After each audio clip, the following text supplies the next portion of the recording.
Boa noite, turma. Tudo bem?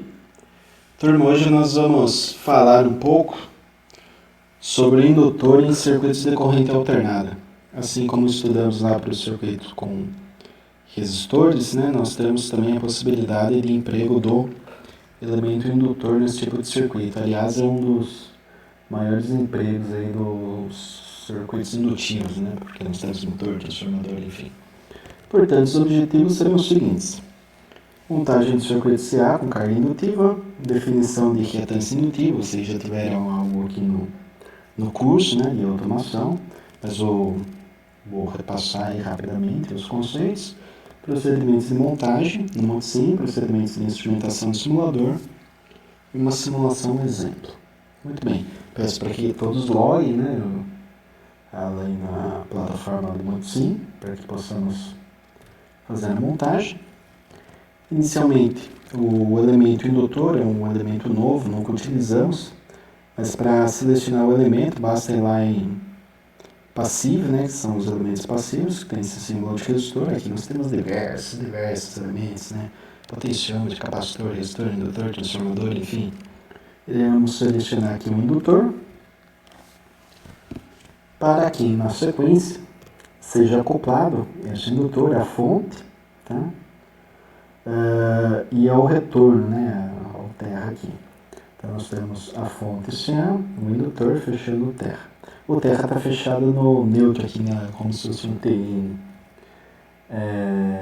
Então nós temos aqui, já atualizamos os parâmetros, a tensão da fonte vai ser de 50 volts, 50 volts de pico, frequência de 100 Hz, 100 ciclos por segundo, portanto, e uma defasagem de 0 graus. O indutor vai ter uma indutância de 100 mA, e quando se tem um indutor em corrente alternada, nós temos também a frequência angular, que é esse ômega aqui. O ômega equivale a 2πf. Pode ser denominado frequência angular ou velocidade angular, assim como é descrita aqui embaixo. Então nós temos aqui frequência angular do sinal, que é dada em radianos por segundo, porque nós temos 2π radianos, tem aquela história lá do círculo trigonométrico e tal. Temos o indutor, que é indutância dada em Henrys, que é a indutância do indutor, sempre a capacidade de ligar armazenamento de campo magnético, dada em Henrys, ou Henrys, como preferirem, e a frequência elétrica da rede, que é dada em Hertz, é bem conhecida de todos. Uma questão aqui importante é que a reatância indutiva, ela é o que vai se opor à circulação da corrente elétrica. Então nós temos a corrente elétrica do circuito. Quando se tem a reatância indutiva, ela acaba limitando a corrente, porque a reatância indutiva é dada em ohms. Isso é um dado importante. Então, tendo um circuito fechado, nós temos uma corrente circulando. Essa corrente sai lá do nosso gerador de corrente alternada, passa pela carga indutiva e retorna para esse gerador. Agora, por lei de Ohm, nós temos que tensão é corrente vezes o que gera a dificuldade da circulação da mesma, que no caso, aqui é a reatância indutiva. Reatância indutiva dada em ohms, corrente dada em ampere, ampere vezes ohms, volts. Portanto, o cálculo da corrente elétrica é dado pela seguinte formulinha, isolando aqui a corrente, nessa formulinha inicial, nós temos que a corrente é tensão dividido por reatância indutiva. Essa corrente é dada em amperes, tensão volts e reatância indutiva é ohms. A indutância é em Henrys, a reatância indutiva é em ohms. Então isso é importante que vocês tenham bem conceituado. Muito bem. Então, parte de instrumentação, nós teremos aqui na saída da nossa fonte, o voltímetro, na mesma linha, no mesmo potencial, iremos colocar um amperímetro, circuito, que vai passar a corrente aqui no indutor, vai gerar uma queda de tensão, que é a mesma tensão da fonte, já que não tem outro elemento, e o retorno para a terra. Na sequência, nós temos aqui a tela do MOTSIM. Nós temos a possibilidade de trabalhar no esquemático, no gráfico, ou no esquemático e gráfico, que seria o split. O split ele vai fazer a divisão na tela, né? Então metade vai ser o esquemático, metade vai ser o gráfico. No esquemático você vai ter lá, assim que simular, pressionou play, pô, vai começar a aparecer um monte de valor de tensão e de corrente. E o gráfico vai ficar assim, aparentemente fora de eixo, né? Você não vai conseguir identificar tensão de pico, corrente de pico, período, enfim, nada do tipo.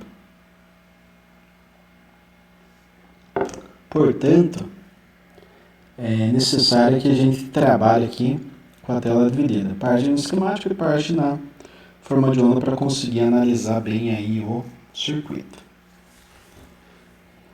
Então aqui nós temos o gráfico, né, conforme eu disse.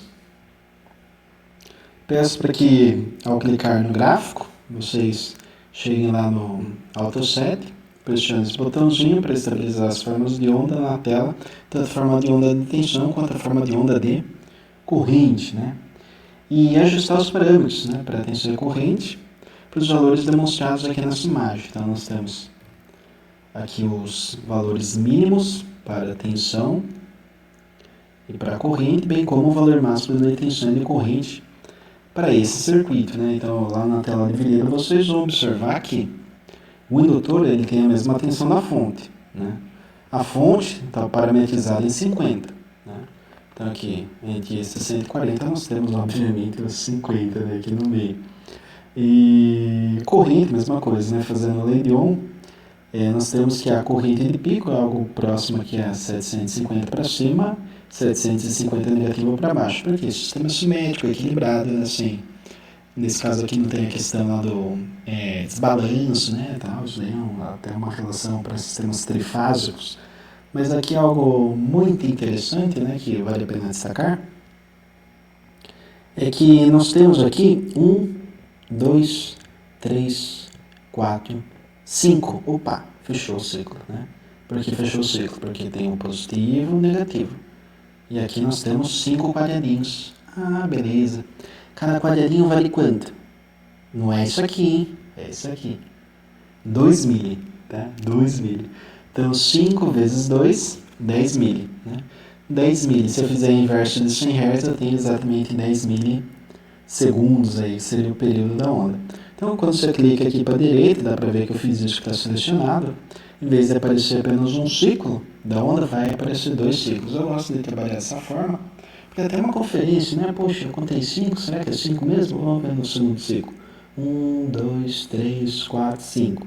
5 vezes 2, 10 mil. Então, efetivamente, está correta aí a minha leitura de período, e para verificar a tensão é sempre no eixo vertical, como vocês estudaram lá em analógica. Muito bem, então aqui vai algo importante e interessante aqui na nossa análise, é que eu posso, assim que eu rodo a simulação, vai aparecer a forma de onda para tensão e para corrente. Mas quando eu rodo a simulação, eu posso clicar na forma de onda e vai aparecer os parâmetros instantâneos. Porém, se eu clicar e soltar o mouse, o que vai acontecer? Vai ficar piscando isso daqui. E bem como o valor que aparece aqui na tela, né? Vai ficar piscando, então vai ficar ruim de ler. Eu recomendo que vocês stopem, vai lá, clica no quadradinho para parar a simulação. Daí você vai clicar aqui na forma de onda e vai ficar parado, tanto pontinho quanto os valores, né? Obviamente. Então nós vamos ver, puxa, aqui deu 792,57 miliamperes, né? Então o valor de pico é aproximadamente isso. Vamos ver se tem coerência? Como? Calculando nossa reatância indutiva. Então a reatância indutiva, o ômega-L, ou seja, 2π FL, o F vale 100 Hz, o L 100 mH, né? Então substituindo aqui na formulinha, teremos que a reatância indutiva vale 62,83 ohms. 62,83.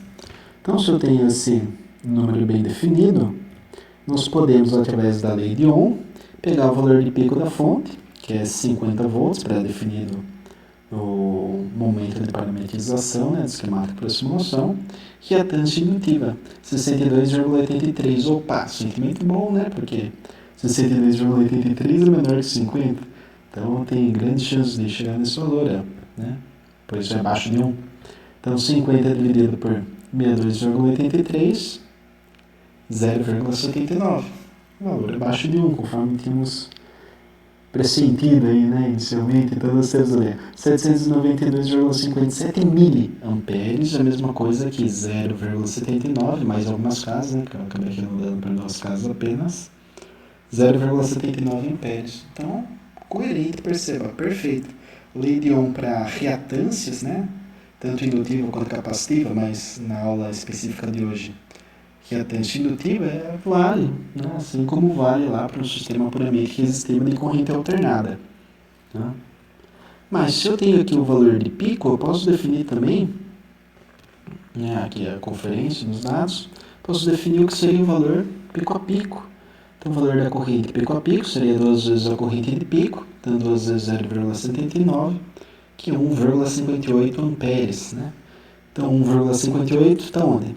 Está desse ponto, que é o pico negativo, até esse ponto, que é o pico positivo. Essa altura, portanto, equivale a 1,58 amperes. Nós temos aí esses dois parâmetros, tá?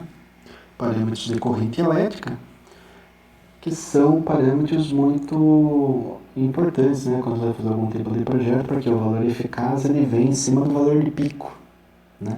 Se o sistema ele é equilibrado, né, ele tem simetria, né, inclusive, então o pico a pico vai ser basicamente o dobro do valor de pico. Né? Em sistemas elétricos monofásico ou bifásico, né, que é o caso do estudo aqui, sempre será assim, né, ou pelo menos é para ser, né, segundo as normas. Então nós temos aqui uma coisa que é importante também ressaltar, além dessa característica, né, de valor de pico, valor de RMS, eficácia, é que a tensão ela parte do zero, a corrente não. A corrente ela cruza o eixo do tempo exatamente quando a tensão está no valor de pico. Tá? Então a tensão atingiu o valor máximo, a corrente cruza aqui o eixo do tempo, né? Cruza aqui seria o zero, né? Daí começa a subir e vai lá até o valor de pico. Quando a corrente atinge o pico, a tensão atinge zero. Daí a corrente corre para atingir zero, mas a tensão já atingiu menos 50. A corrente tenta atingir o valor mínimo dela, a tensão aqui, ó, nesse momento, né, que ela está no pico, está em zero. Então perceba, a corrente ela sempre está correndo atrás da tensão, então ela está atrasada. Né? Corrente no indutor é atrasada com relação à tensão. Ninguém o circuito indutivo. A tensão vai e a corrente corre atrás. Sempre está atrasada. Tá? E esse atraso no indutor é de 90 graus. Se você pegar um circuito resistivo puro, a tensão está em fase com a corrente. Né? Essa corrente aqui ela viria para cá, né? Esse ponto aqui do gráfico, e esse daqui viria para cá. Então quando começasse a tensão ia começar a corrente no elemento resistivo. No indutor tem um atraso, porque tem aquela característica de esterese, né? Então, curva de esterese, não sei se vocês estudaram já, mas é uma característica magnética, né, do núcleo ferromagnético de bobinas, de indutores, enfim. Nós temos aí um atraso.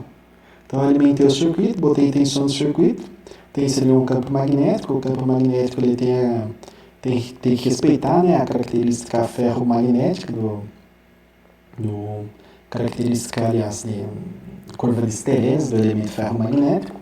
Então vai ter um atraso aqui sempre de 90 graus para elementos indutivos, né, que é relacionado aí a essa característica magnética, assim como no capacitor nós temos algo similar a isso para o campo elétrico. Né? O capacitor é campo elétrico, portanto armazena aí, energia no formato de tensão.